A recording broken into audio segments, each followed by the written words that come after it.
Hello, welcome to Converging Dialogues. This is Xavier Bonilla. On this episode, I am honored and privileged to be talking with June Tangney. June is a clinical psychologist. She's a professor at George Mason University, and she's a researcher. She is the co-author of Shame and Guilt. She is also co-editor of the Self-Conscious Emotions Theory and Research. She's co-editor of Shame in the Therapy Hour, and she has served as associate editor for the journals Self and Identity, consulting editor for Journal of Personality and Social Psychology, Personality and Social Psychology Bulletin, Psychological Assessment, the Journal of Social and Clinical Psychology, and Journal of Personality. She's currently the associate editor of American Psychologist. So as you can see, she is quite the researcher. And she is the person that has done research on shame, many of the self-conscious emotions, but much of her work on shame is pretty groundbreaking. And that's what we discuss today in this episode. We start out by talking about a definition of shame, what it is and how is it a distinct emotion from guilt. We talk about what her research shows about how they're distinct emotions and how the same events can cause different emotional reactions. We talk about how we understand negative shame and hubristic pride. We talk about public versus private shame. We talk about the adaptive aspects of shame. We talk about the measure that she created, the TASKA, and some of the other measures that can be used. We discuss shame in other cultures, how shame looks with people that have experienced different types of trauma. We talk about some of the clinical interventions that could be used in therapy for people that feel shame. We also talk about how it looks and manifests in various medical diagnoses in people with various conditions. And we end by talking about shame in pop culture and mainstream media. As I say in the conversation, my own research a long time ago was on shame. And so I was, super thrilled and over the moon to talk to her for 2 hours. It's a kind of a fanboy moment for me personally. She was just someone I really looked up to, somebody that just really did all of the great research before me. And I, used much of her research, my own, and citing it. And so it was super awesome to talk to her and all of the work that she has done. As I say in the beginning of the episode, I was getting over a bad cold, and so please forgive my voice in this episode. I felt good enough to do it, and I actually felt fine even afterwards. I wasn't too tired or anything, but the voice was still failing me a little bit in some parts, so please forgive that. But without further ado, I bring you June Tangney.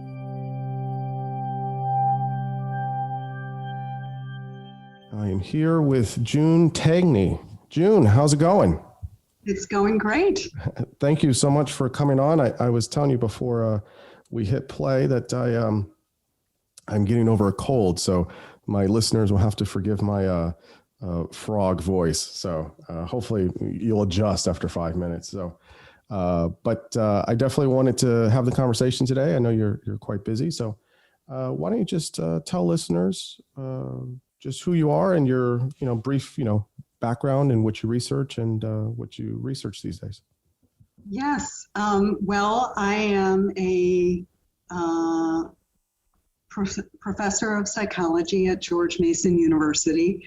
I was trained as a clinical psychologist at UCLA. I teach in a clinical psychology program, but really, more of a social personality psychologist. I think people think of me more in that area. Yeah. I think partly because I'm interested in not so much abnormal processes, but normal. Like my original questions were, are shame and guilt different among just normal people, and right. Do they function differently? Yeah. No, that's great.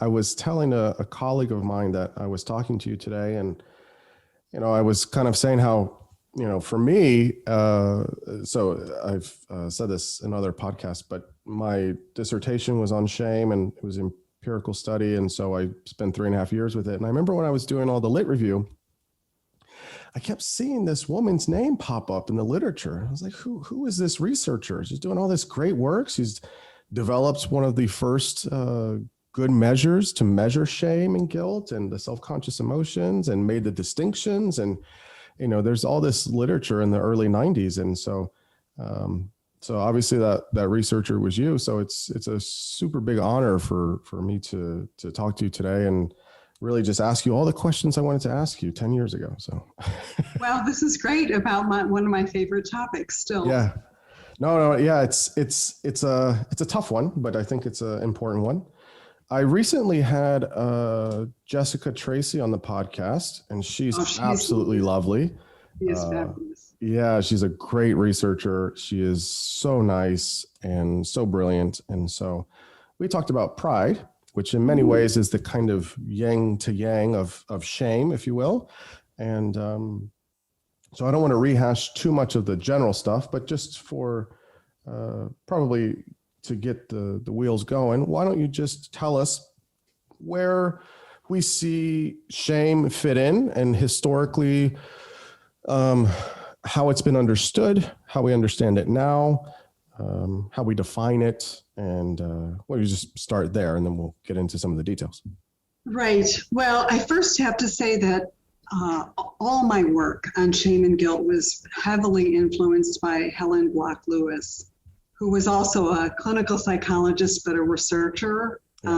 We did research with Witkin on field independence and field dependence. That thing, can you see the different hidden objects kind of task. She was the first person really to make a new distinction between shame and guilt. People have, for decades,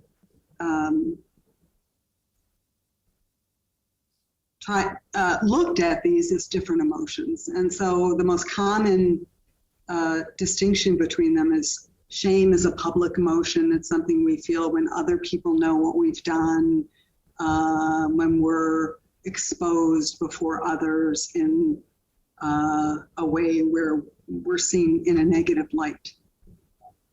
As opposed to guilt, which is more between the self and one's own conscience.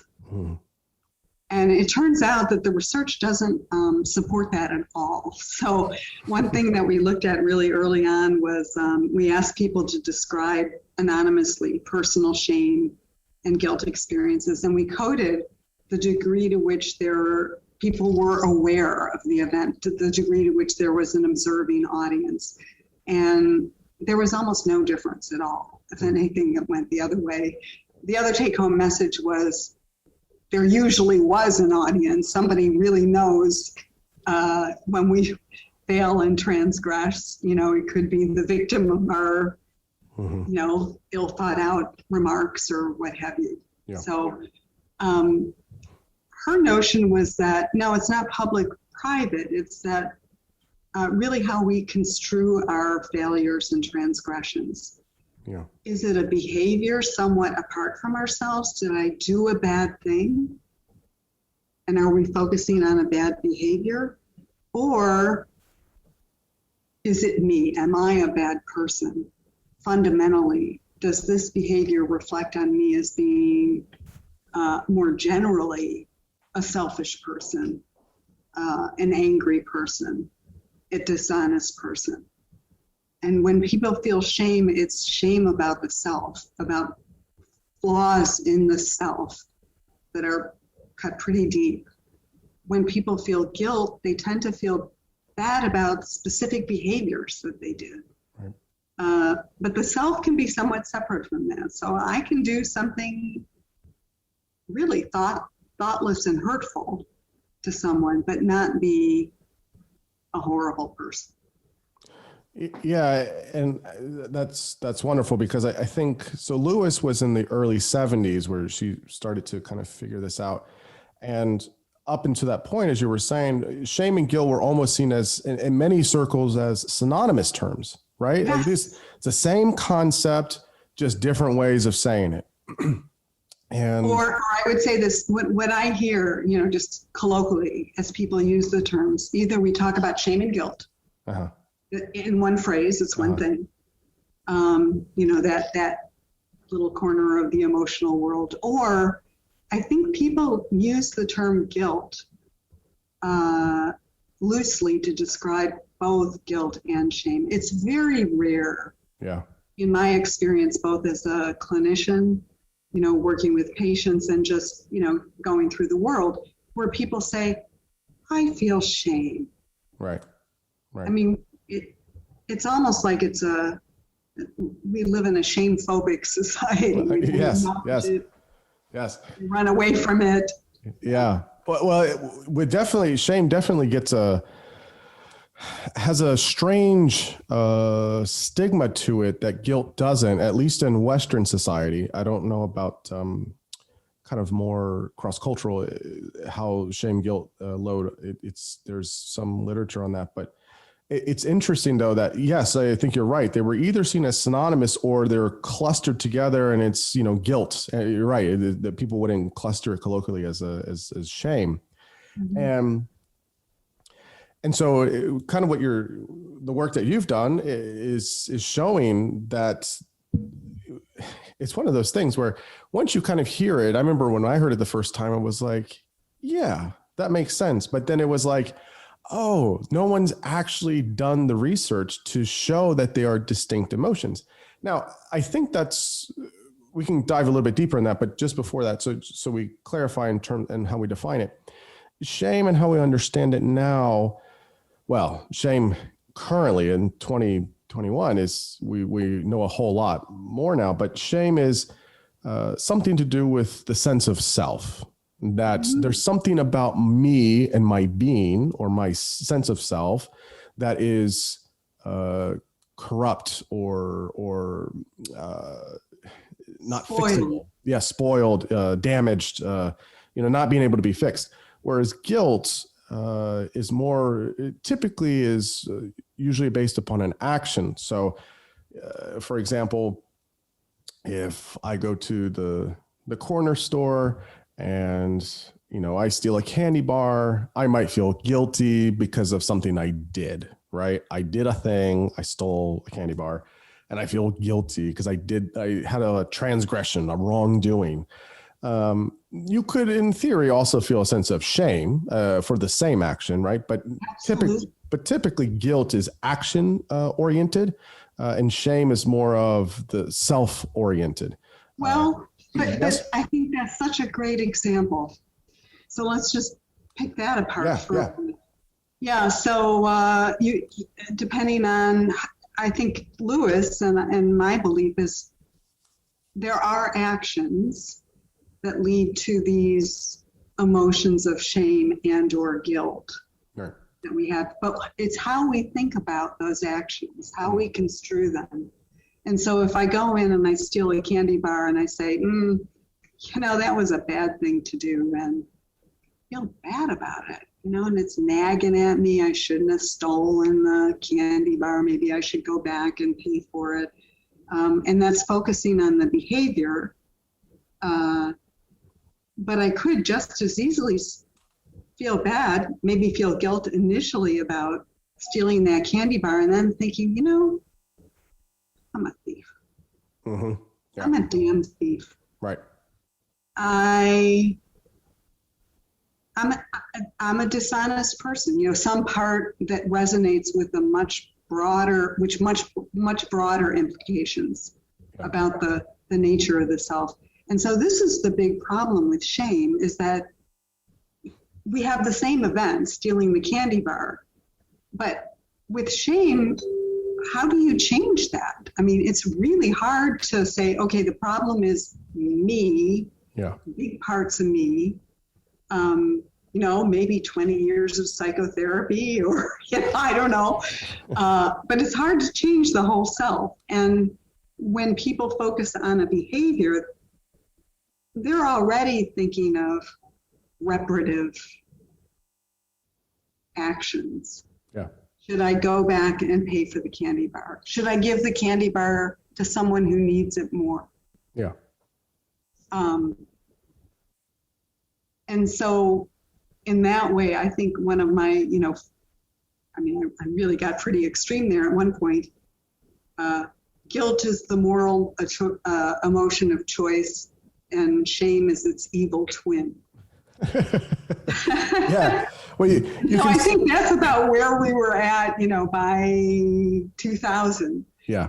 Yeah. What's so exciting about the field now is there's a whole new generation of researchers who are taking a much more nuanced look at shame, and not such a black and white perspective. And so the really, really interesting questions now are, well, under what circumstances is shame useful, or is it just, why would we have appendices that we don't need that cause problems. So it's not like everything is evolutionarily adaptive, but one does think that there must be something useful. Right. And well, I think that's, again, for listeners that don't quite, or that, obviously are in the research or with some of this stuff, is many times I have to remind people a lot of times that, psychological research is still a extremely, extremely young field. It's still very much in its infancy. I mean, if you go back to William James, I think we're, 120, maybe 130 years, which is, when you compare it to like something like medicine, which has been around since, And you're young, because I started psychology in 1975. So psychology less than 100 years old. Yeah. So it's amazing what's happened over the last 30 years. Right. So that's just it though. You get to, Lewis is kind of one of the big figures to just say, hey, these are probably distinct.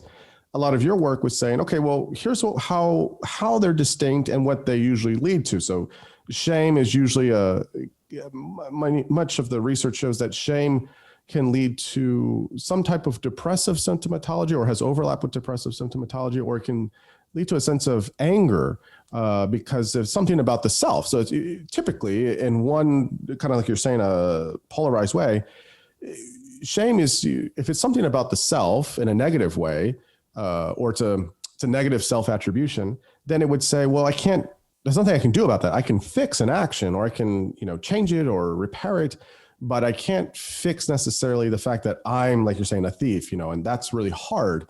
And so for a long time it was, well, shame can tend to lead to anger or some depressive symptomatology, whereas guilt leads more to reparative action, or how do I correct for this? How do I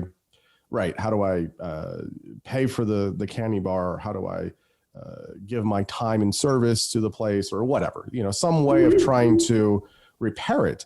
And then now we're at a kind of a third generation of like, well, it's nuanced, complicated. And a lot of the times it's having to do with the interactions with certain events and certain antecedents, and how things are orchestrated, and how it is with the person, and how it is with the other people involved, or other actions. And so we keep figuring out more and more about these, I guess you could say, how complex shame and guilt are. So which we'll get to. So I guess I want to ask is, so just kind of sticking with some of your past research, how did you confidently say, as confidently as you could, right, that shame and guilt were distinct emotions that are discussing, two different subjective experiences within a person, right? So we can, kind of like what we've been saying, you can have something that occurs for somebody, something happens, and they could have a feeling of, let's call it guilt, and a feeling of shame. How did we know intrinsically or objectively even that these were two separate feelings, not just one feeling, and we're just calling it different things? How were you able to really get at that? And was there any overlap when you were doing this work, or not? How did you explore that? Yes. Well, I have to say, I didn't go into this research assuming that they were different. My question was, are we splitting hairs? Or is it a meaningful distinction? Yeah. And so some of the very early work that we did was simply having people recall personal shame, personal guilt, and we threw in embarrassment experiences and had them rate those experiences along phenomenological dimensions. So what did it feel like? What did you want to do? Yeah. How much did you want to sink into the floor and disappear? How much did you want to correct the situation?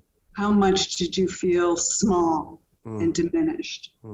And what we got were quite different answers for the shame and the guilt experiences. Yeah. And then I have to thank the just wonderful undergraduate and graduate students that I worked with when I was at Bryn Mawr for a couple years as a lecturer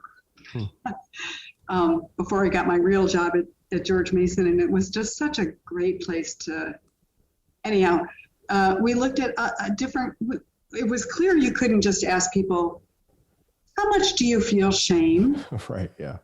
Like you're just, first of all, we're not always aware when we feel shame, and then we get defensive about it. And I don't know how many people actually, like some people don't sit with shame. They defend and they blame other people. And so if self-report on that is just not going to work very well.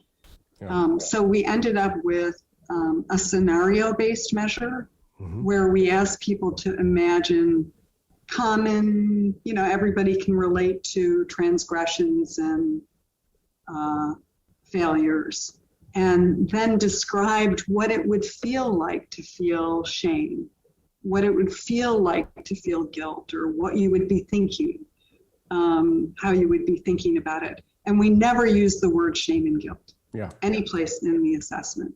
Yeah. And that seemed to work pretty well. I think people are less, it gets around the defenses. And so what it assesses is people's tendency to feel shame or guilt across multiple situations. Yeah. So a person who is shame prone is somebody who's inclined to feel shame when they screw up. Mm-hmm. And people who are guilt prone are inclined to feel guilt about behaviors, not shame about the self, when they screw up. And then there's people who are low in both. Some people are high in one and not the other. I have to say that for people who are high on both shame and guilt, it looks like really what matters is how high you are on shame. Like if you feel guilt about a behavior, but then you start really, really attacking the self and diminishing the self, feeling diminished, that just diffuses any possible advantages of guilt. Yeah. So shame fused with guilt is not a good thing. It's the ability to feel guilt. We call it shame-free guilt. To feel bad about the behavior without, then reflecting it back on some horrible feature of the self, important feature of the self. Yeah, I was going to ask about the proneness piece, because when you say prone to shame or prone to guilt, where I go in my mind is, well, is there some underlying substrate of personality differences here, where some folks are going to be more prone to shame or more prone to guilt, or is this in a kind of context-dependent environment, or would this be even in more neutral environments? What is the interaction between maybe certain personality types as opposed to with the environment or not? Is there any of that kind of overlay on that, or unknown, I guess? It's interesting. I'm sure we have data someplace in the archives of 30 years, but I don't recall how it relates to the big 5 personality factors. And I'm now, after this talk, I'm going to. Okay. Yeah. Send it to me. Tell me what you find. Yeah. We focus less on what kind of people are inclined to feel shame or inclined to feel guilt or neither. Mm-hmm. And more on what are the implications then of repeatedly feeling shame over different situations. Mm-hmm. For example, you mentioned depression. I want to broaden it because being prone to shame really looks like a vulnerability for just about every kind of psychological symptom. Sure, yeah. And I want to underscore that the relationship is not perfect by any means. It's a moderate relationship. So I am a shame-prone person. I got into this, it's me search. And yes, I was raised Catholic and all that. And I just think that it doesn't matter if you call it shame or guilt. You can use whatever terms there are, but it does seem like there's 2 really different ways of feeling bad when we've gone off the straight and narrow. Well, this will kind of, latch on to when we talk about kind of the interventions and stuff, but there's I'm not trying to think of anything in particular at the moment, but I just in the 15 plus years of doing clinical work, I could probably think of some pretty just overwhelming experiences that people have where there's something that they could feel horrible, like a certain action.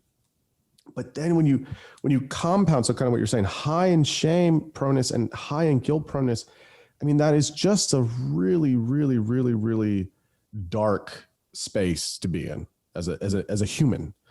And we'll get to some of the, kind of adaptive, I guess, qualities of shame, but that's so difficult for people to carry, and for many people to carry for what can feel like a lifetime or many, many, many, many years. And so I bring that apparently no way out. Yeah. And that's something that is important to know. This is why, just kind of jumping ahead to applied stuff. This is why it's important to know that, hey, wait a minute. You feel these things, right? And these emotions are arising, but they are a little different, and teasing them out is important, because if you're attaching again with shame, a negative self-attribution towards some kind of event, you can remove it and say, hey, yeah, you made you made a mistake here, and that was a bad thing, and you rectified it maybe, or maybe not, but that doesn't necessarily always have to connect with the totality of how we understand our sense of self either. And so there is this kind of looking more therapeutically, how knowing the difference can be helpful in trying to say that these things aren't, marching you to the guillotine and you're just condemned forever. There's ways to kind of repair. It's hard, it's very hard, depending on certain circumstances and stuff. But so I think just kind of jumping ahead here, just this is some of the applied context of why it's important to distinguish between shame and guilt as distinct. I have found that just telling people the difference between two emotions is there's this aha moment. Yeah. You mean I don't have to feel that bad? Right. That's not useful? Right. You mean I could feel bad in this way? Mm-hmm. That gives me more options to make things right. Yeah.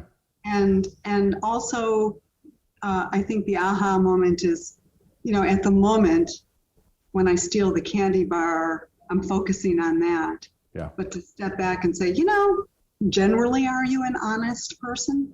I mean, like, how many candy bars have you stolen? You know? Well, this is my 8th robbery of candy bars, and I don't know, might need longer treatment. But yes, if this is just a one-off thing or whatever, then yeah, it's like, yeah, this is a bad thing, but you know, you don't. Let's not overgeneralize. Right. Right. And people can call these 2 different ways of feeling bad, whatever they want. Yeah. I agree. I think sometimes, you know, as it's like many things, right? You know, we can get really attached to our terms, and a lot of the times they are helpful, but sometimes, you know, language is limiting in some ways. But, you know, really you're trying to elucidate more of the types of subjective experience that people are having. And again, this was an important part of your research, which was trying to say like, wait, these are 2 distinct things. And now we're seeing it branch out even further, but that's important. So people can kind of, you know, have a way of organizing it in their mind.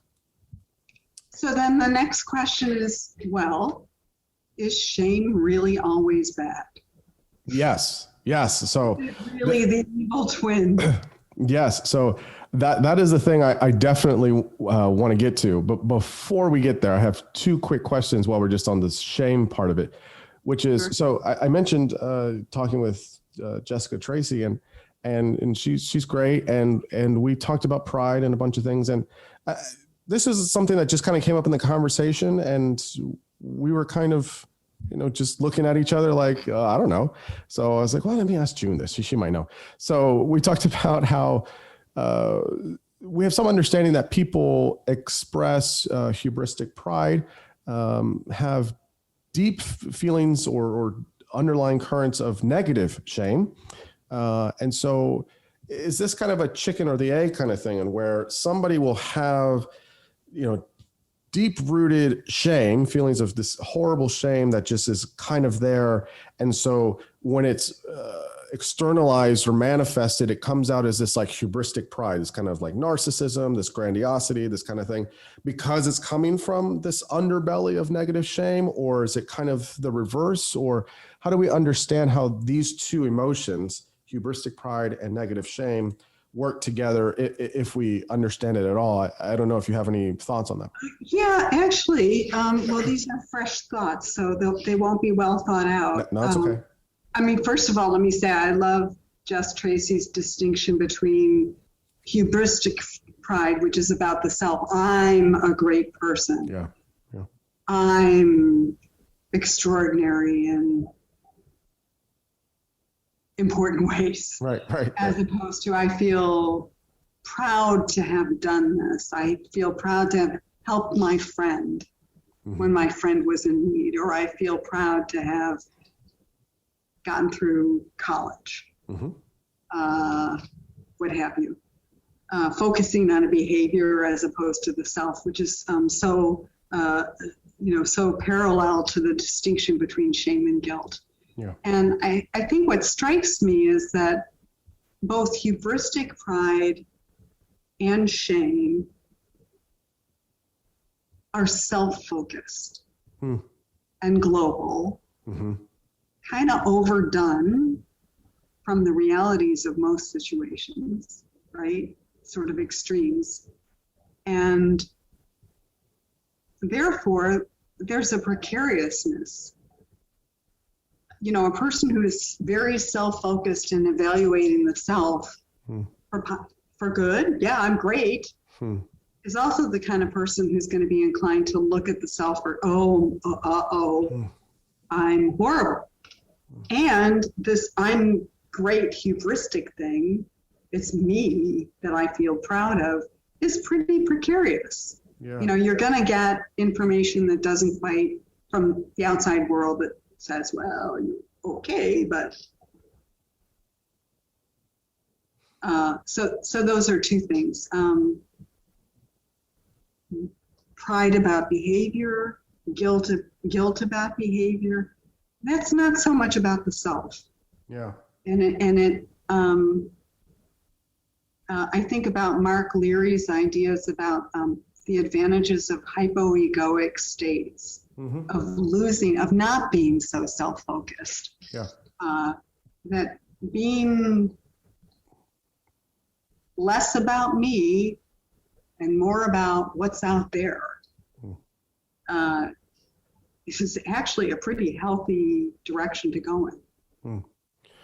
Well, so the first part of what you're saying, the first thing that jumps out at me is that it sounds like there's this type of emotional dissonance, yeah, where it's I'm having this perseveration on the self in two different or seemingly different ways.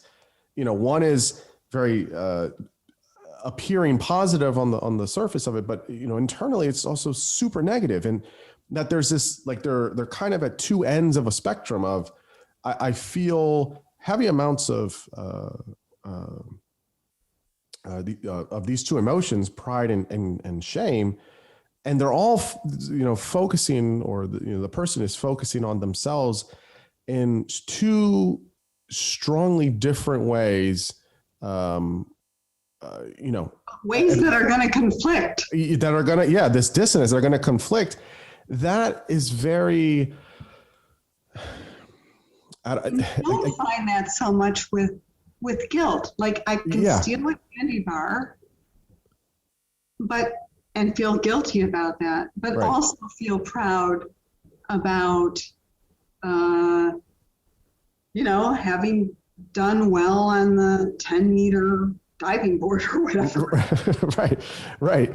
So, but to your point, there's something, it's so interesting, right? As I keep thinking about this, which is, there is almost like there's a limit to, these are fresh thoughts too. So there's a limit to this type of, I don't want to say navel gazing, right? But this too introspective about the self, right?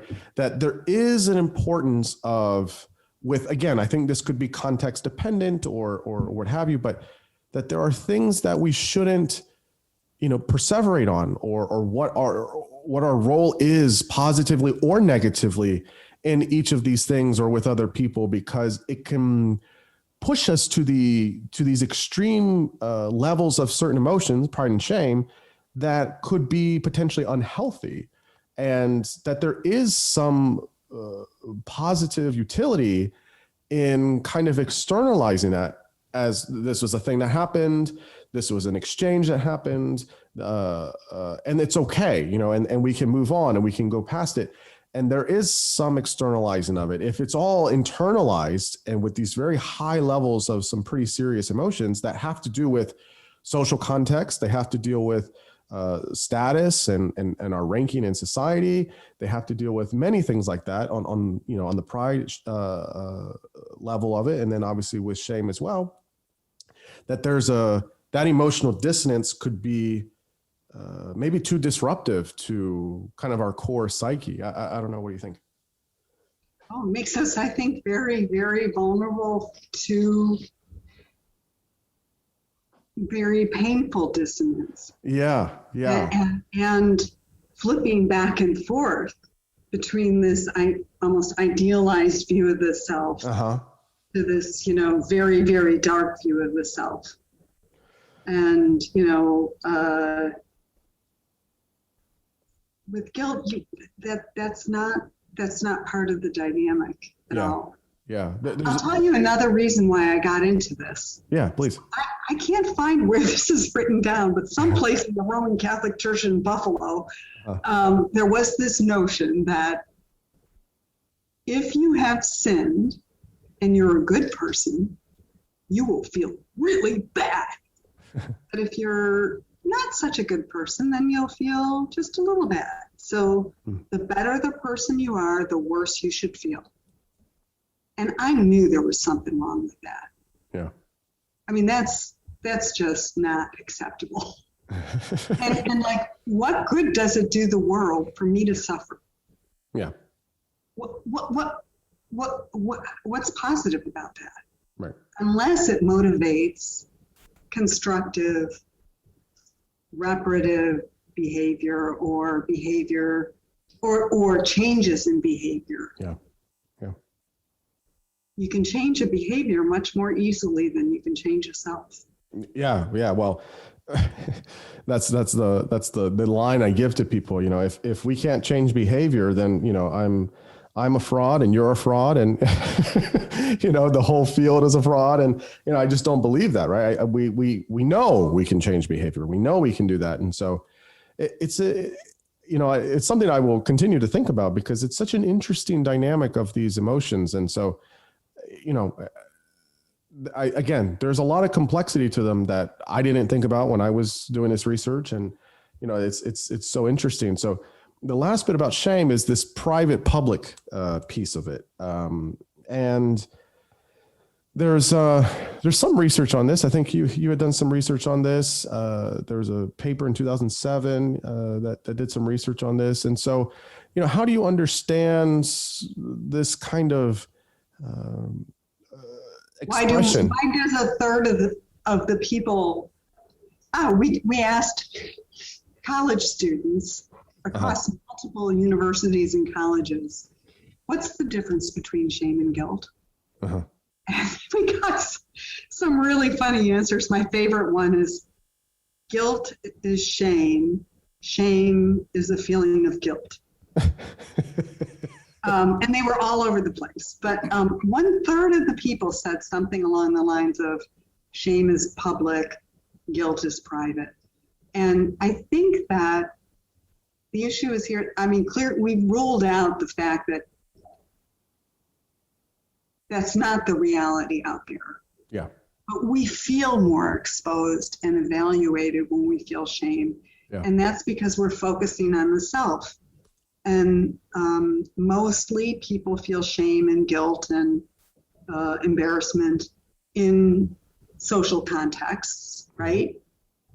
And so if I'm focused on myself and negatively evaluating myself and you're there, or even I imagine that you might know about this, I'm going to worry about what you think of me. Yeah. And there's this concern about your evaluation of me, that image. Helen Black Lewis talked about the imaginary audience. There's less of that with guilt, much less of that, because I'm focusing on a behavior, and the behavior, okay, let's say was something that affected you. I hurt your feelings. I didn't mean to, and I feel bad about it. And I'm focused on you, not what you're thinking about me, but what I did to you. I'm empathizing with you. Yeah. And with my effect on you as opposed to your evaluation of me. And so I think that just the way we think about shame about the self, being really vulnerable and what would other people think. Yeah. Is there, with shame in particular though, we do feel it privately and publicly though, right? Like everything you're saying about the public aspect of it, I track with you and I agree. But let's say, I'll use your example still. So let's say I hurt your feelings, and I know I hurt your feelings because let's say in a perfect world, you told me that really hurts, or, when you said that, it really offended me, and that really hurts. I think we're, good friends and whatever. Or maybe you don't say it so much, but I can tell from your nonverbals, from your affect that, oh boy, that I know that one stung, or something I said or did or whatever.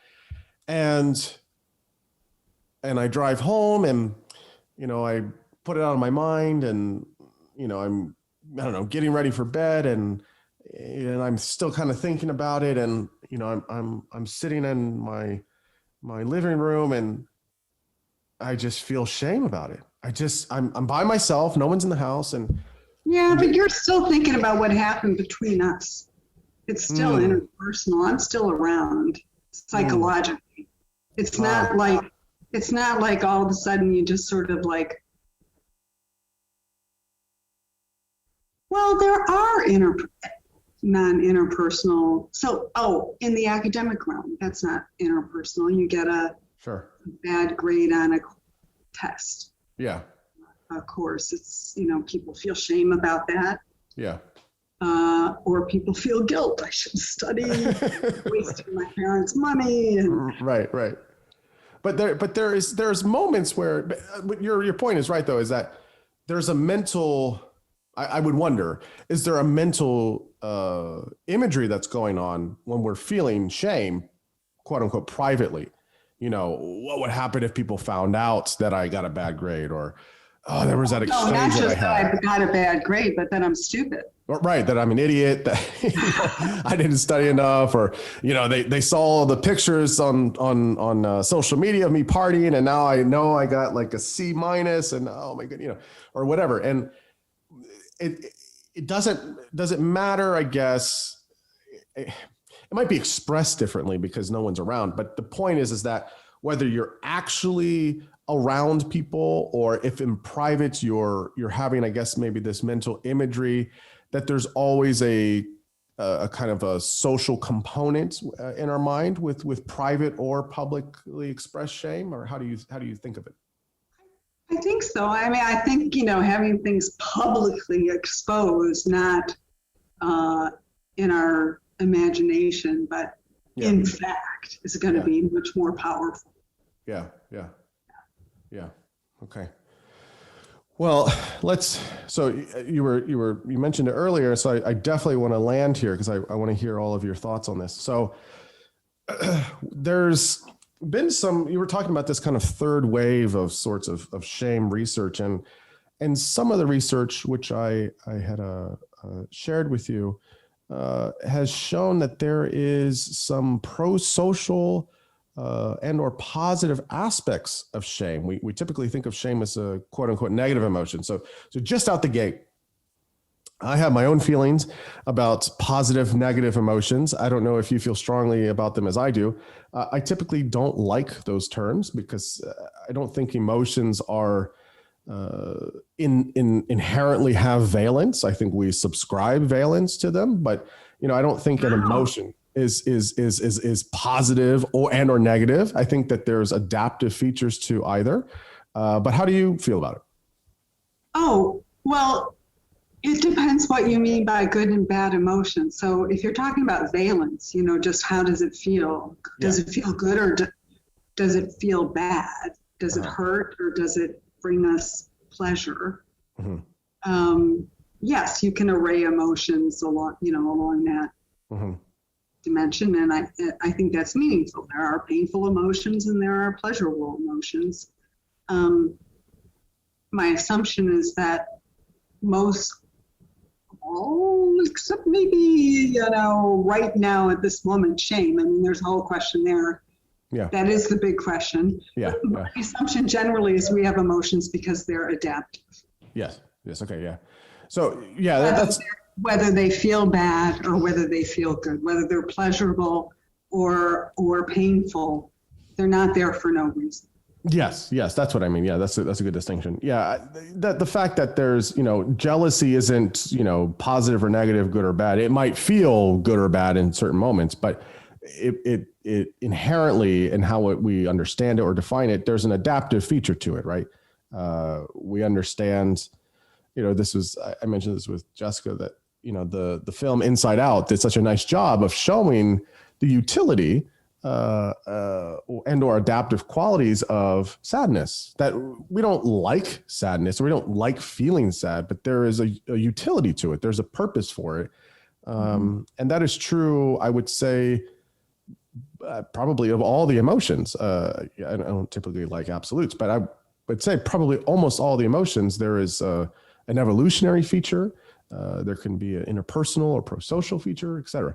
And so, but sometimes, you'll see this in the literature, and you'll see this in kind of, general science books, positive and negative emotions. And I feel like people in their minds will organize or construct it as these are the bad emotions and these are the good emotions. And that's not very clear, I guess, in how we should think about, any classification of emotions.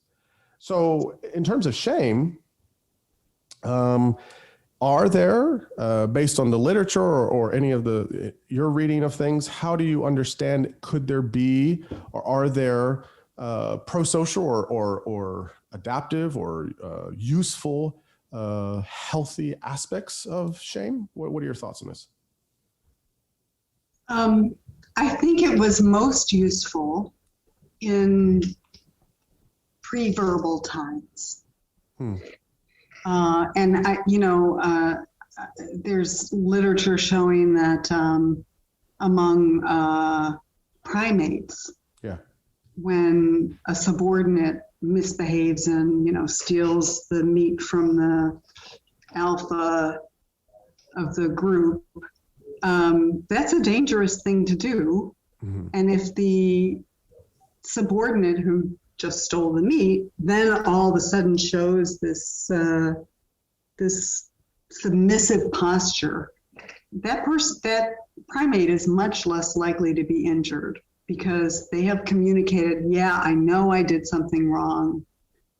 I'm with the hierarchy here. I violated the rules, and I'm acknowledging that. And so I think that may have been a useful thing. There are other ways that you could think that this wanting to sink into the floor and escape, and people wanting to, well, that's another whole issue about whether groups were at an advantage collectively if people who just really didn't fit in with the group and couldn't keep up with the group were shamed. But then we got language, and I think I'm sorry, an expression of guilt is pretty helpful, right, and different from just, oh, I'm a bad person. So there's that. So I think it was probably more useful in like really, really early stages of human development. And so now we have this powerful, painful emotion. It's way out there on the end of painful types of emotions, along with grief and such. It's just not adaptive to feel that on a day-to-day basis over stupid little things. And that's what my measure gets at. Now, some of the new literature is saying, well, one thing that shame does is it motivates people to want to change the self. And that seems to be a pretty consistent finding across different types of studies. What you don't see is that people who are feeling shame and who want to not have this flaw, who would like to get rid of it, they don't necessarily take steps to do anything about it. There's no study showing that people will then take the opportunity to do something to repair the self. So I'd like to see that. I've been thinking more about shame possibly being useful, 2 or 3 times in a lifetime, where you're at a crossroads. You've done something that's really against your values. And you don't feel just guilt about it. You feel shame that you did something. And maybe that causes you to rethink some things in a big way. I don't know if we mentioned that for the last 10 years, 15 years, 20 years, I've been especially interested in working with people who cycle through the legal system, and particularly inmates in local jails. And being incarcerated, especially the first time, is a pretty jarring experience. And I'd love to have some chance to talk to people about whether there are these epiphanies, at crisis points. I remember one personally I don't know how much I want to reveal about this, but, as a youth, I was working and I did something dishonest. It was a small thing. I got caught. And my boss said, I've been good to you. And I'm really disappointed. And I think you need to think about what kind of person you want to be. Oof. And I took that home and I gave that a lot of thought. That's a lot of thought. Oof. Now that's not going to happen 5 times a day, and it shouldn't. Right. but I think that maybe there are those pivotal moments where you find yourself violating dearly held values and you're called out on it. And maybe somebody's good enough to say, what the heck are you doing? Yeah. Who do you want to be? That's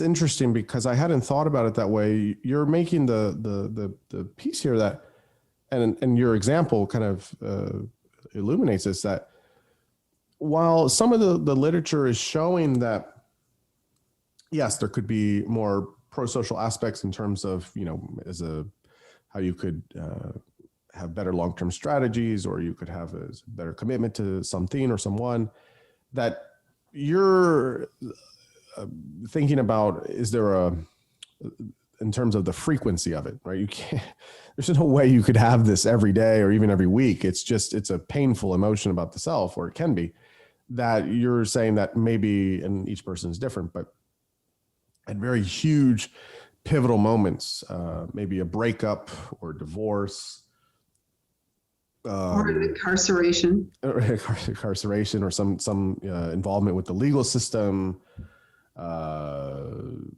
I'm sure you could think of certain societal taboos that we have, et cetera, that there could be it's weird. I don't want to mix the terms to confuse people, but maybe a reparative aspect of the self of saying, okay, not having that feeling of shame is just going to be like, whatever, it wasn't a big deal. And it should be a big deal. And it should be a big deal. It should knock you off your socks and just be like, whoa, you got to wake up. That was too much or too far. Or this was a big pattern, etc. And feeling that aspect of shame is a type of strange signal back to yourself saying like, hey, wait a minute, this shouldn't be happening. This isn't helping your fellow humans or people in your orbit, your circle. How do we have a corrective aspect of the self? And I'm with you on that in terms of therapy or trying to do that, I'm unclear how much that gets done, but, and because it's very difficult, right? It's one thing to fix a behavior. It's another thing to fix aspects that you feel of yourself. But I do wonder, it's interesting. I don't disagree with you about the frequency. I don't think we would want to in any way prescribe, yes, feeling shame is good so you can fix aspects of yourself. That would seem weird. But yes, maybe there are a few times over one's life where that could be super useful to say, I have to get myself together. I'm hurting myself and people I love around me. And that feeling of shame can be pretty instructive in those moments. Yes. And it may depend on, in what domain. Uh-huh. It may be more useful and some aspects of the self, some kinds of flaws in the self as opposed to others. Yeah. So you were talking about Alona. I never know how to pronounce her last name because it's Dutch. Yes. Dutch yes. Never pronounce anything. Yes. Dutch is hard. It's hard. Yes. Very hard. P-O-O-G. Yeah. Yes. Who has done wonderful work, almost exclusively in the academic realm. Yeah. And so are people then motivated to master as opposed to run away from the task, that kind of thing? And she's shown that sometimes shame, surprisingly, can really push people to get over the hump and improve.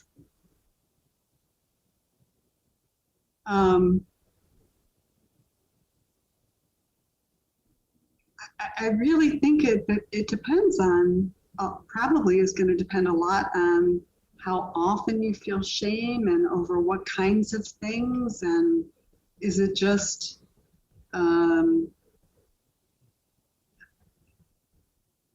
And then the Leach and Saddam and Leach paper was so interesting too, that shame is more useful when the transgression or the failure is modifiable. Yeah. As opposed to hard to change. Yeah. Which really, I mean, that makes sense. Sure, you can improve. But I just would like to see data showing people that people actually then go act. Yeah. Well, and this is the tricky part of this, right? Which we can wave to this conversation, but not go into it because it's deeply philosophical and a whole nother conversation outside of this. But which is this idea of the self. So you just mentioned something there that I think is also super interesting. And I don't know if there's any literature on this. And I again, these are kind of top of my head, but if there are certain aspects of a person where you can have certain pieces of oneself that could be, let's say, like a corrupt, if you will, or damaged, if you will, computer file. The whole computer isn't damaged, but that file is. And so maybe I'm speculating, maybe the self works that way, where you can have aspects of yourself that you don't, that aren't pro-social, or they're not cooperative, or they're not adaptive. But there are other parts of yourself that can be, and that the self is very, very, very, very complex. And, another way to say this, if you put it into actions, is the same person could do the worst things possible, and they could potentially do the best things possible. And it's like, how could that come from the same person?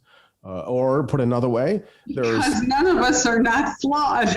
Right. No, I know. I haven't met a perfect person yet. Yeah. But the other thing about that is that again, this is super subjective, but there's, in everybody's life, you could have somebody you love so much. And maybe in the grand scheme of things, you love, you could say, I love this person, but there are just some things about who they are, their personality, you just don't. And that's just because of how it maps on with our personality and our affinities. And so I just wonder, is this, again, this could be way too complex and making it more complex than it needs to be, or there could be something there, but is there just certain aspects of the self that could have this corrective aspect of shame, and other aspects where it's not needed? And it's, and so you're kind of splintering sort of the self. And so,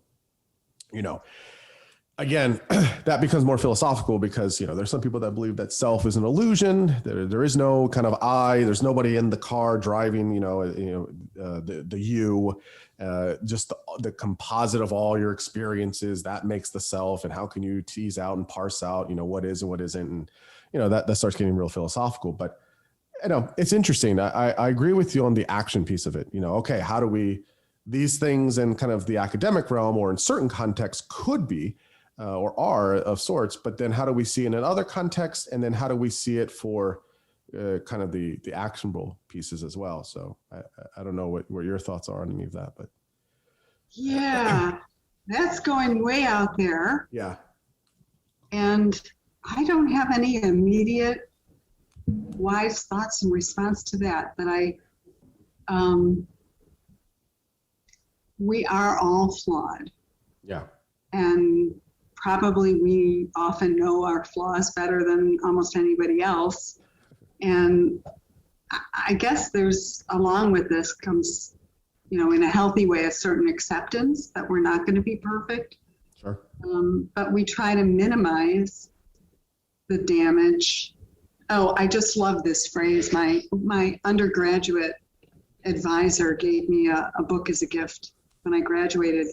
It was David Shapiro's book on neurotic styles. And he talked about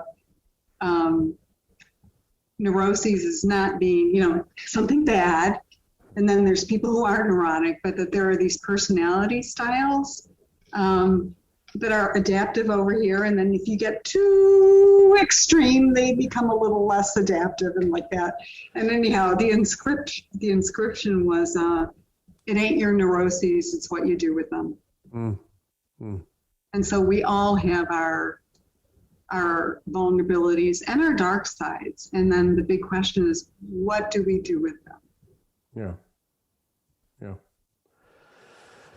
Yeah. And I think, obviously we talk about the light and dark triad of personality, and those components of it, as well as we look at certain types of traits and things like that.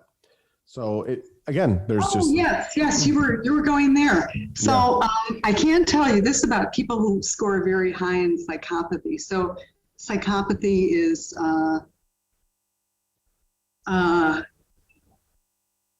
about 1% in the population, and in correctional settings, it's only about 19%. So the first thing I want to say is that the vast majority of people who have been incarcerated are not psychopaths.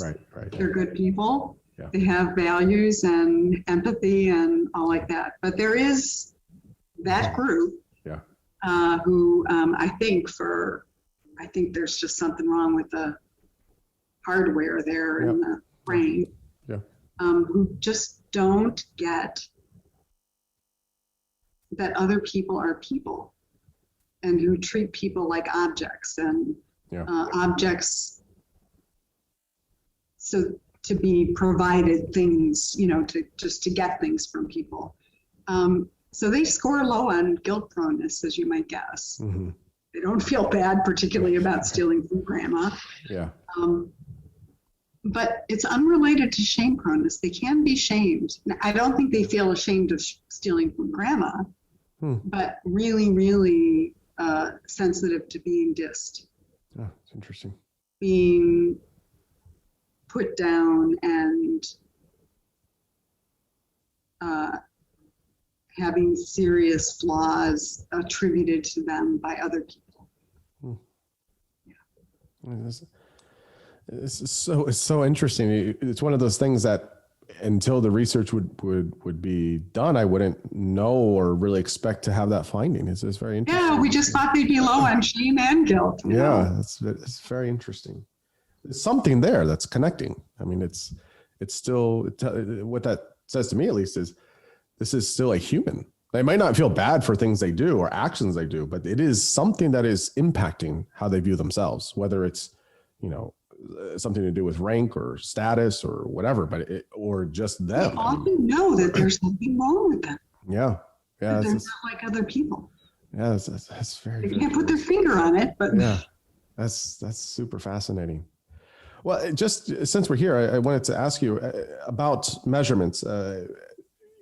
Just briefly, this is a little bit kind of clinical shop talk, but I definitely want to ask you. You created the TASKA. It's in the third edition now. What are we at? Fourth? What are we at? There's a third one out now. Yes. Okay. So you came up with the measure. I think it's Jessica said she uses it. She loves it. I've used it. I think it's great. And tell us what that is and what that measures, and where we're at with it now in 2021. Yes. It's limited in what it measures. It measures the tendency to feel shame across common everyday situations fairly frequently. It's not about big life-changing, horrible things that you have done. Yeah. And it's also about things that you clearly are responsible for. So I want to preface that. Yeah, that's good. Not the tendency to feel shame all the time. Right. There is this notion of internalized shame. Some people internalize shame, and then, as far as I can tell, it's the same thing as low self-esteem. Shame is an emotion, and emotions are short-lived. You can call them back. You can perseverate on them, but they're generally in response to specific events, and it's not just feeling shame all the time or guilt all the time. So that's pretty much what we measure. And is this for? Don't get at, sorry, go ahead. And I want to say this about guilt. it's our measures guilt about things that we actually are responsible for. And there's another whole side of guilt, certainly one that's been, very prominent for me with the COVID pandemic, of people feeling guilty for things that they're not responsible for, where it's not their fault that you can't see your grandchildren for, a year and a half, or, I couldn't see my son for a year. Well, that felt very weird and almost like, but so. Yeah, that's quite interesting. Actually, I hadn't thought of that. Where you're I having think sometimes people who are plagued by guilt are feeling guilt about things that they're really not responsible for. Yeah. Survivor guilt. Yeah. I felt I got because of a variety of factors, weird factors. I got vaccinated very early. I felt vaccine guilt. Yeah. I'm like, please, can you give this to the woman at the grocery store? Yeah. Yeah, there's this kind of mismatch of feeling the feelings, even though you didn't do the thing, or you didn't do, yeah. Right. And then how do you repair that? Yeah, right. Because right. Yeah, that's this kind of phantom feeling of sorts. The feeling's real, but there's nothing that's connected to it of that you did. So that's just very, very interesting. Is the TASKA, does it measure state and trait shame, or just well, kind of state in response to the given scenario, so at that level, but we sum it across 15 or so different situations, so it really is more the trait of not feeling shame all the time, but responding with shame to relatively minor failures and transgressions. And then state is really, really tough. So if I want to, just see what happens if we're having this conversation and I turn it in a certain way to shame you, and I want to ask you, how shamed do you feel at this moment, or vice versa. That's really hard because you kind of have to use the words shame and synonyms, and I'm not sure how well people can actually self-report on that. Yeah. So that's a real challenge for measurement.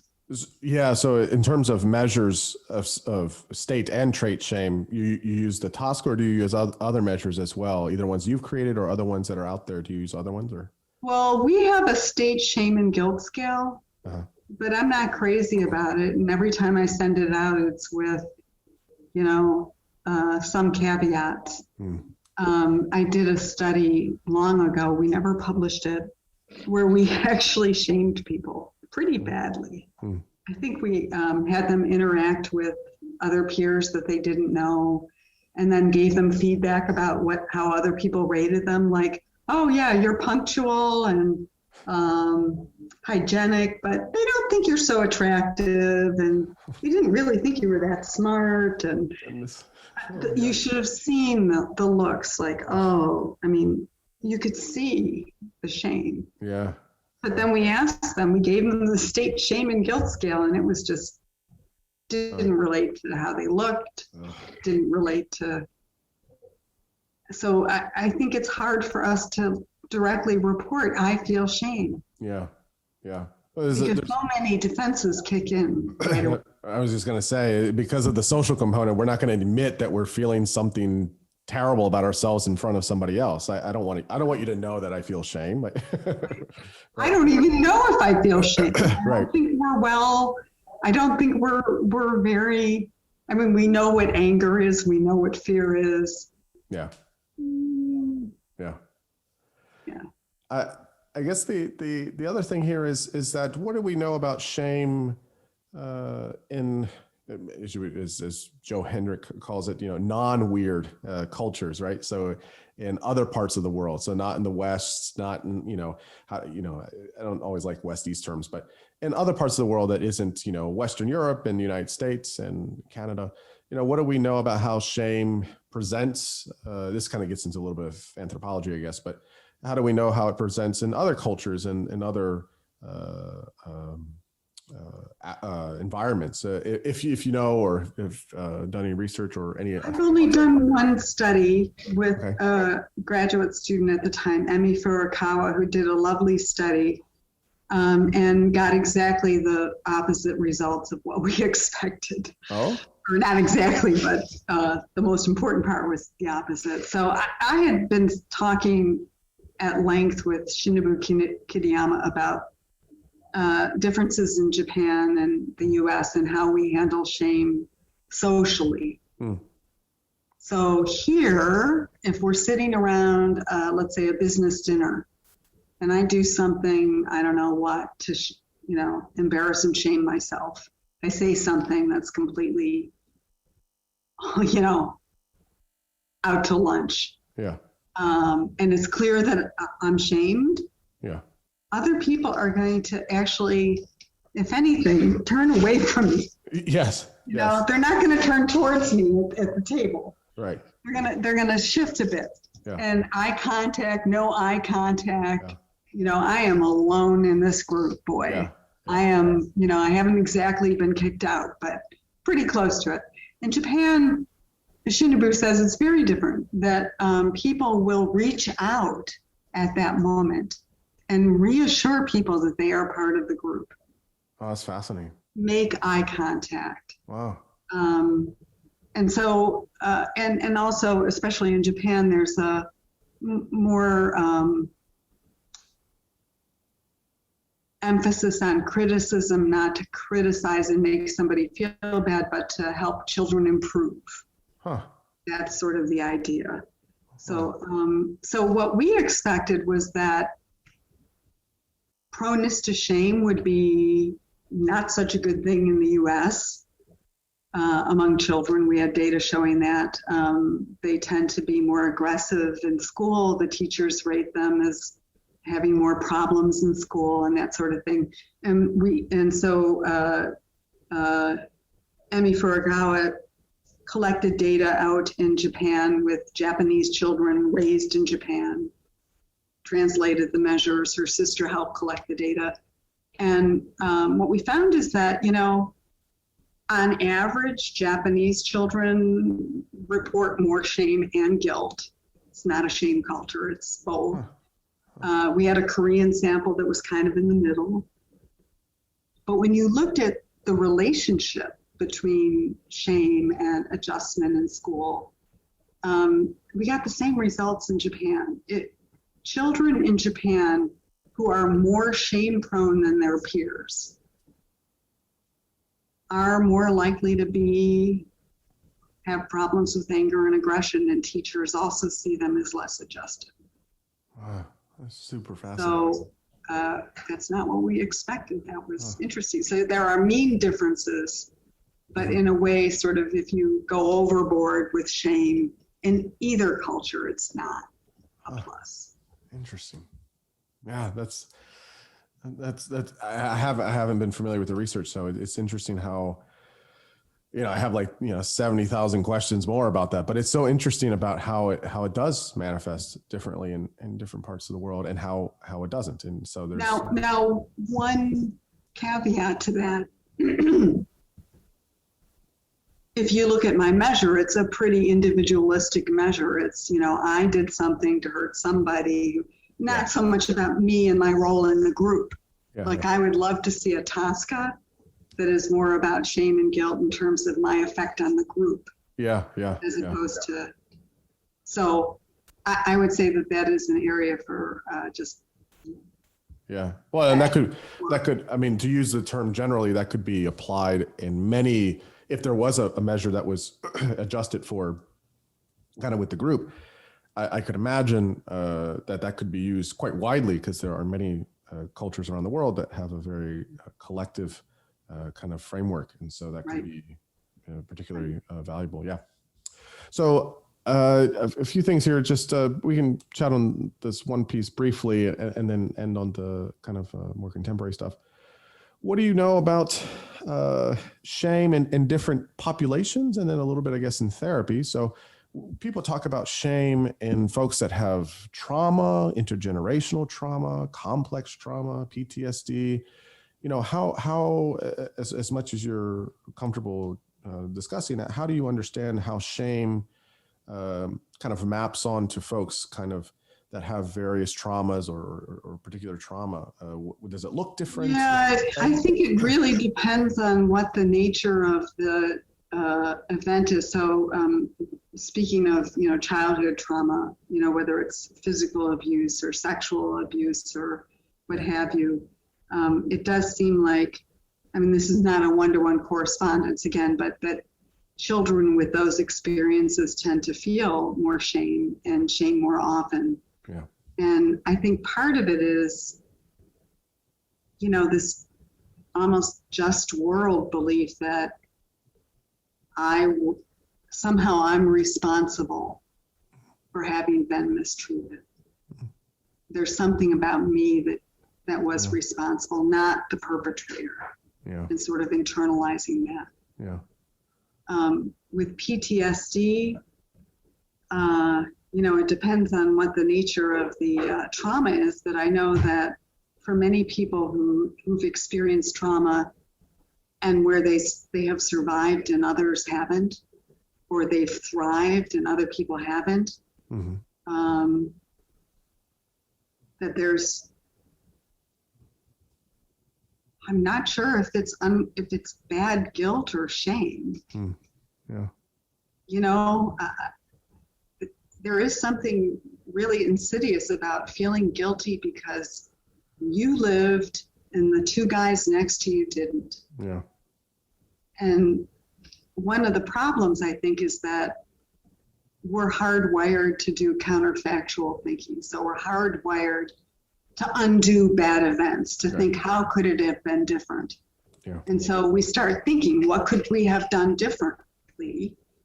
And then all of a sudden we blame ourselves for not having done differently. But no, we couldn't have known. Yeah. It's a search for some way to not have it happen again. Yeah. But then it pulls us into this really awful sort of guilt that may become fused with shame. I'm a bad person for having survived. Yeah. Well, in that regard, that kind of context just makes it more messy, because there's just where one ends, the other begins, and it's just, there's just like this interplay that's just, again, if you're putting yourself in that person's position, that's just so, oh God, it's just a difficult, conflictual place to be in. It is, but it's also something that is addressable. And I think we have a rational, logical self too. Yeah. And a compassionate self. Yeah. Where you can kind of question some of these beliefs. Like, do you really think that you could have guessed where that bomb was going to fall, or that bullet? Yeah. I think that's some of the encouraging part, which kind of leads to my next question. But that we have this capacity to have empathy and compassion for others and hopefully the self. How, in terms of in therapy, I know you've written about this. How can clinicians assess and spot shame in therapy with clients in front of them? And how do we provide therapeutic interventions for individuals that are struggling with shame? And so how do we help clients recognize it? And we talked about that a little bit at the top, but then how do we, help them to, continuously work through shame? Sometimes I feel like people, they talk about it or they recognize it, and then it's like, okay, well, how do I deal with it, or how do I manage it? And so just briefly, how do you think about that? Yes, well, there's many ways to think about it, so I can't do that briefly. Rhonda Deerian and I edited a book called Shame in the Therapy Hour, and we gathered together clinicians who see clients all the time, unlike academics, who do the research, who do the real thing, and ask them, how they recognize it, how they work with it, basically to tell us what they know about shame. And Yeah. they were, some psychoanalytically oriented people, some behaviorally oriented people, some cognitive behavioral, some compassion therapy focused. I mean, really a whole range. Sure. But it does seem like bringing shame to light and getting people to talk about it, and in some way informing people about the alternatives, guilt, and really doing some careful checking, like, is it true that you're always a candy stealer? You've always been, you always will be, it's just part of you. Well, no, now that you mention it. So really doing some real checking on the assumptions, these broad assumptions, these biased generalizations that we make about ourselves when we fail or transgress. Yeah. What do you think, and I think you've worked with patients as well, what is the kind of response that you get when you give some of these, challenges to kind of the ideas of self, and like, wait a minute, you're not this type of person because you did this once, right? Like how do clients usually push back on that, or do they? No, there's this aha moment. Really? Yeah. Oh, and most people have experienced shame at some times and guilt at some times. They can sort of get it. Yeah. Then there's a strategy of, well, gee, how would you react to, and how would you think about a friend in a similar situation? And generally, we're much more kind to our friends than we are to ourselves. Yeah.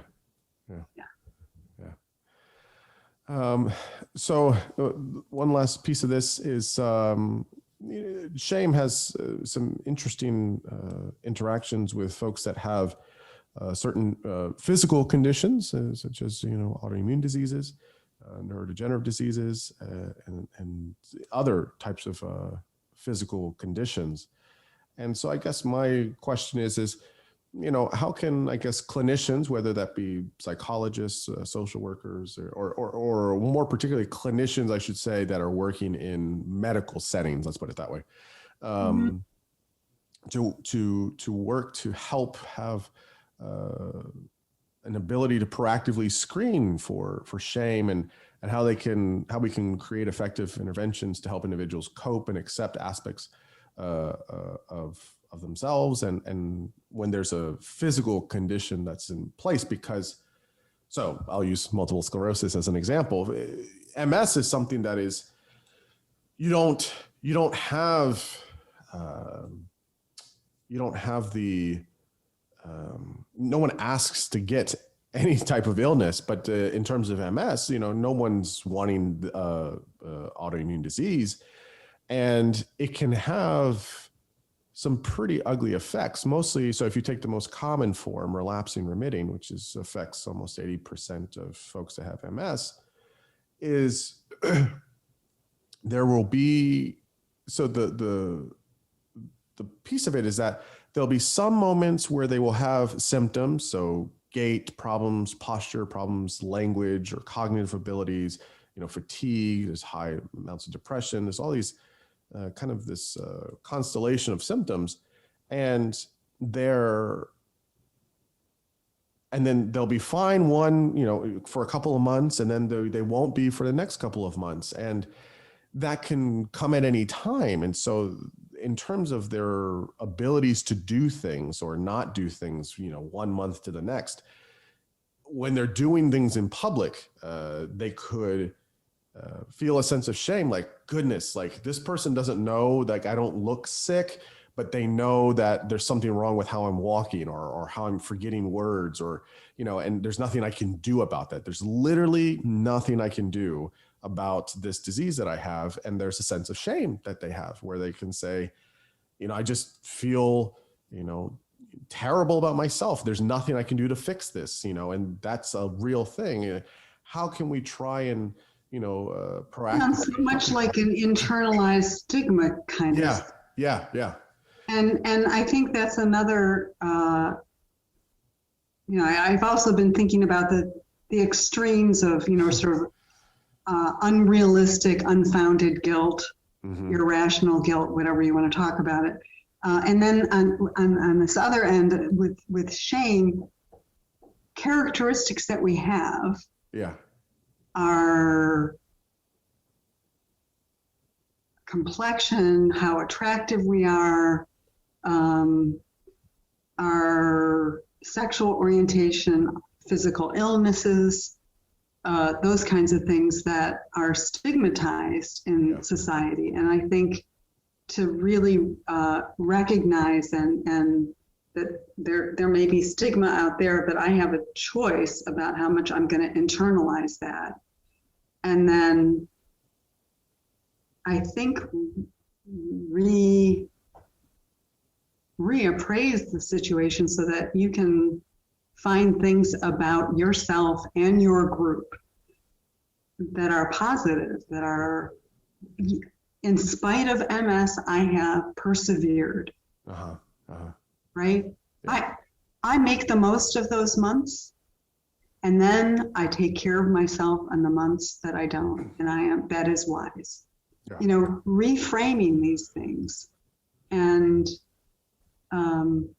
importantly, not mixing up sort of your own thoughts about yourself with what certain segments of society might be thinking. Yeah. Again, it sounds like this idea of there's these where I don't want to say pieces of the self, but that we don't let one aspect of ourself make the total definition, or we don't globalize it and make it everything about us. That we say, I could say maybe in the positive and the negative, right? We wouldn't want to do that with anything. I would say that it's saying, I accept this as a part of myself that I don't like, or I'm not excited about, or it's really difficult, or what have you. But there are all of these other pieces of myself that are pretty awesome as well. And you can elevate those, accept the hard parts, and there's a type of integration that can hopefully happen. Integration, and also I think finding a new respect for how you handle these parts, these stigmatized parts. Yeah. Societally stigmatized or self-stigmatized, and really working on that and looking for what is, the positive side of what I've done with this, like pretty impressive. Yeah. I think the people that, have such, we all have hardships and challenges in our lives, and each person's life is different, but, it's part of the human condition, right? Part of the human spirit, how we overcome or we have the potential to overcome those things, and we can become much stronger because of it. It's a very powerful narrative that we can write for ourselves. And I think that there's a lot of hope in that. So there's one other little piece here. Yeah. I don't really spend a lot of time in the health system, but I know that people with diabetes report feeling a great deal of shame. Yes. Over not being able to somehow magically regulate things. And when their sugar is off, it's like some kind of fault of theirs. Yeah. This idea of not having control over your body. Yeah. And I imagine the same thing with MS. You can't predict when this is going to happen, and that there's something there, and I'm not sure why. Yeah, it's the embodied element of it is interesting. When I did my study, my committee, we used kind of your example with your TASKA. We created scenarios. So I created scenarios of elements where a person would feel potentially shame, and then we would ask them to rate it, and we would just use them, throw in a bunch of terms, different emotions, what this person would feel, this hypothesized person would feel this or this or this or this, and kind of a rating scale. And the scenarios I created were let's see if I can remember, it's been a while. The single mom that's coming home, and she has her hands filled with groceries, and she's walking to her house, and there's a couple of neighbors outside talking, and they all wave to her, and they try to talk to her, and all of a sudden she drops all of the groceries, because she has some loss of either gross or fine motor abilities, because of the MS. I think another scenario was a woman gets, I think this is the one where gets married, and she's doing the dance. What's that called? I'm forgetting this. The dance with the dad before he hands it off to the husband or the new. Yes, the dance with the dad. There's a name for it, I think, but I can't remember it. Excuse me. And kind of midway through, and of course this is a very social thing, all eyes on the bride and the whole thing, and her legs start to give out because of some of the symptoms of MS, and right in that moment, and there's nothing you can do about it, and everyone knows something's wrong, and overwhelmingly when people would answer this, the highest marks always got shame, the feeling of shame. It's that piece of it with kind of like you were saying with diabetes, which is I don't have control over my own body. And the reframe with this, I think, is, again, you can make philosophical arguments about free will and all that stuff, but it's like, we don't really have control over anything in our body many times. Right, pretty much. I'm not controlling my heartbeat right now. That thing's just going, thankfully. I don't control many things in my body, and we operate under the illusion of control, but which is helpful, I think, for a somewhat orderly society. But and I think there's ways you can reframe that, but when it's thrown in your face and be like, oh, I'm going to remind you that your own body you can't control your own body. And I feel like I don't have control, and there's no rhyme or reason to it. You don't know. And it is so, and then people see it. It's that feeling, kind of what you were saying, like at the business meeting or whatever, where people turn away, or they don't want to be next. They don't want to be associated with someone that is, that has a deficit or has a condition or something like that. And so the social element gets in the way. And I think that's, again, in the physical embodiment of things, it's just, you can't hide it. Sometimes people can hide certain things, but you just can't hide it. And I think that is many times what can be very shaming and debilitating in some ways. Okay, so the lots of work to be done there, boy. I know, there's just a whole lot there. It really is. So the last part before we end, because you've been so generous with your time, I'm really privileged to have you for so long, is shame and pop culture. So I wasn't going to ask this directly, and you don't have to answer if you don't want to. I don't like putting people on the spot, but you alluded to it. So shame has had a resurgence. There's been a kind of a renaissance of people discussing shame more openly. And I think one of the primary figures is Brene Brown. Yes. I don't know if you have any general or specific thoughts about her enterprise, her mission, what she's doing, whatever. And so we could talk generally of how shame is talked about in society and pop culture. I think she's done just a tremendous job of getting the word out there, and in a way that is accessible. I've only seen her once. She cracked me up. And we had breakfast beforehand and had a lovely time. And I think that scientists generally, we're just not trained to,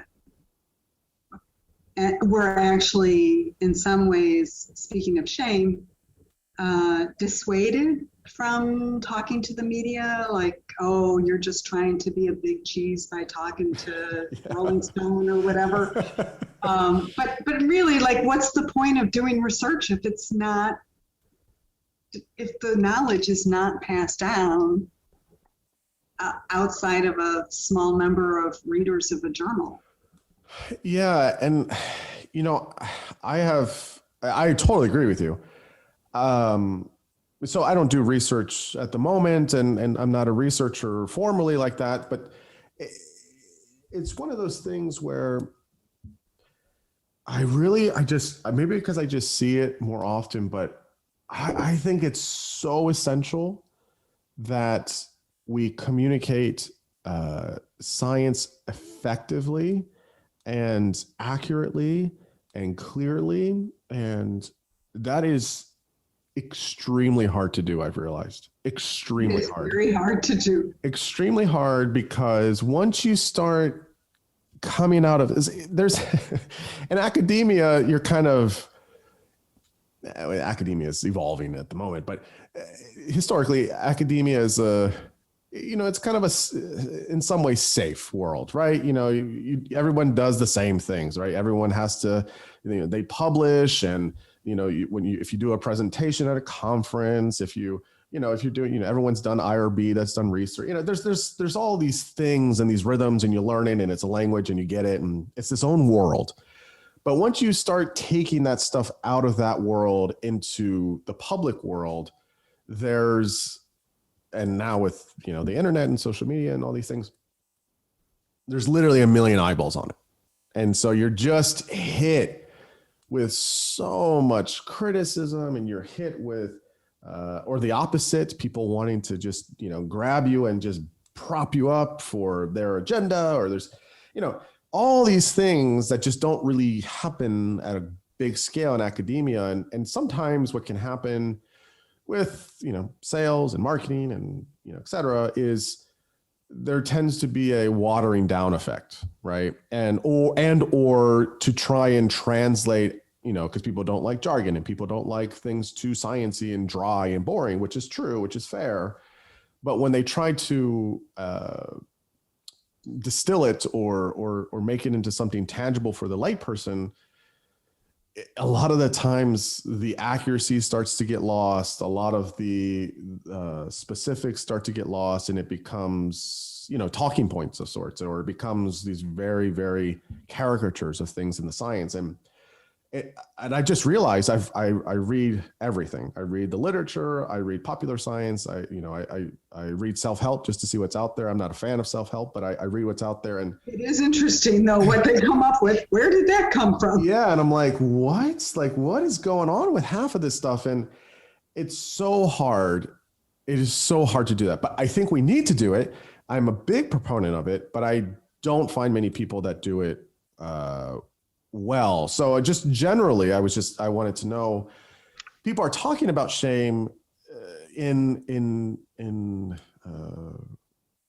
a social context, right? People talk about it on social media. People talk about it in popular science books, self-help books. They talk about it in workbooks. They talk about it in all these places. And, how do you, just generally, what do you think about that? And how can we improve on how we talk about it in mass media? Well, I don't spend a lot of time with mass media, so I don't know what's all out on the internet.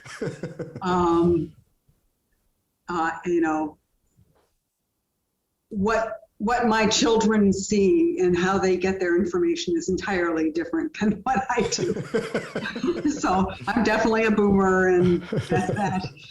I don't know Twitter, but this is an emotion that we haven't talked about much. Yeah. At all, other than shaming other people. Shame Right. on you. Right. You should be ashamed. That's about it. And I think that,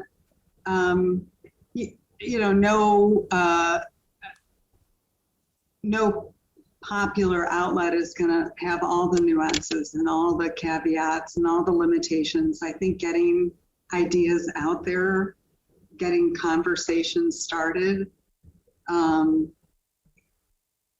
encouraging, getting people interested in digging around and finding out more. Yeah. That's good. Yeah. That's good. I really worry that so much of our, in academia, we write for each other. There are, what did I say, about 4,000 social and personality psychologists that go to the meeting every year. And who else is reading these journals? Right. And that's the whole point, right? Is, why do this work, especially if it has such impact for people, if we're not telling, the general public, okay, here's what we found. We've been doing research for, 40, 50 years on these emotions. And how do we then distill that? And I still think that we're not there yet. And so I think it's important to describe what shame is and what it is not. And again, not as a codified, sanctimonious, let me tell you and, educate you on all the, not in that way, but we don't want disinformation or misinformation rather about these things, because then people walk away with it. And we want to know what is research and what is opinion. Exactly. I totally agree with you on that. And that is sometimes blurred. And so, I have criticisms of Brene Brown. I've spoken about it on another podcast, and I think my best steelman version of my argument for her is kind of what you just said. Is she's trying to get people to talk about something that's really tough and trying to make it not a taboo, not to make it a stigma. And I do appreciate that. Not a big fan of her books, just for me personally, but I think for other people, they can be a starting point of trying to say, hey, I need to think about this a little bit more. I need to think about this more carefully and to look at it. But I do think, much as there's so much work to be done in academia and the research, there's a tremendous amount of work for people to write about shame in a very clear, scientifically accurate, distilled way for people to understand and walk away. And the example I use, I don't agree with her on everything, but is Lisa Feldman Barrett just wrote a coffee table sized book. It's 100 pages maybe, 7.5 lessons of the brain, and it's fantastic because it's amazing. Yeah, she just she's one of she's a great researcher, and she does it right. She does it based on the science. She does it in a way that makes sense for people that can just get it. There's some cool visuals in there, and it's accurate to the science. And I read her stuff in grad school. She's a great researcher, and she knows her stuff, and she distilled it in a way where people could pick it up and read it in a weekend or take a chapter here, chapter there. And it's great. And we need more of that. And I do see quite a number of colleagues who write these so-called crossover books. Yeah. That's still a limited audience. Yeah. There are lots of people who don't read. Yes. And, yeah. And so I think there has to be another level too. I agree. I agree. The occasional little blurb in a, newspaper article or magazine or what have you that just gets people thinking a little bit differently, and starts the conversation. Yeah, I agree. And I think we have to find all the ways in the modern age in which people are accessing information and content and trying to meet them. That you're right. A lot of people don't read books. I do, but I'm getting older, and so a lot of people don't, and we have to find ways of reaching people where they're at to get them accurate information about things as important as shame. So I guess the final question I'll ask you is, where do you see the future of research on shame and the future of how we can accurately and appropriately consider shame in therapy and just in society in general? Oh gosh, there's so many things. Most in my mind is this question of when is it adaptive? When is it useful? Yeah. I will say, we were doing a study and sometimes people came and we couldn't use them. So we just handed them a questionnaire and asked them to tell us about a time when they felt guilt and it was useful. Tell us about a time when they felt guilt and it wasn't useful. Got a bunch of stories there. Tell us about a time when you felt shame and it wasn't useful. Plenty of those. And then we asked, tell us about a time when you felt shame and it was useful. And everyone came up with an answer, except for 2 people out of like maybe 200. Wow. So there's something there. And I think I'm really excited to see what the next generation comes up with there. What allows people to drop the defenses and to use those critical moments to do some realignment of the self that needs to be done. Yeah. The big question is what promotes that? What allows that? I suspect that it's more self-generated than getting yelled at by the crowd. Yeah. One of my predictions, but the other thing we haven't looked at all is mostly what we've looked at is guilt on the individual level and shame at the individual level, but not so much interactions between people and what happens when a person is made to feel shame or made to feel guilt.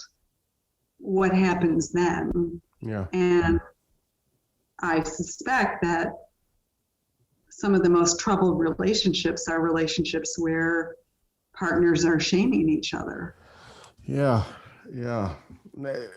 I'll just say on that, there's so much research now that's broadening. It's psychology, but there's this multidisciplinary thing that's happening with behavioral ecology and genetics and anthropology and et cetera of cooperation. I mean, people have been looking in the past 15, 20 years and definitely past 10 years about cooperation and how do we understand that at a mass level? How do we understand that with certain groups? And we keep trying to understand the evolutionary history of that, but then also the particulars and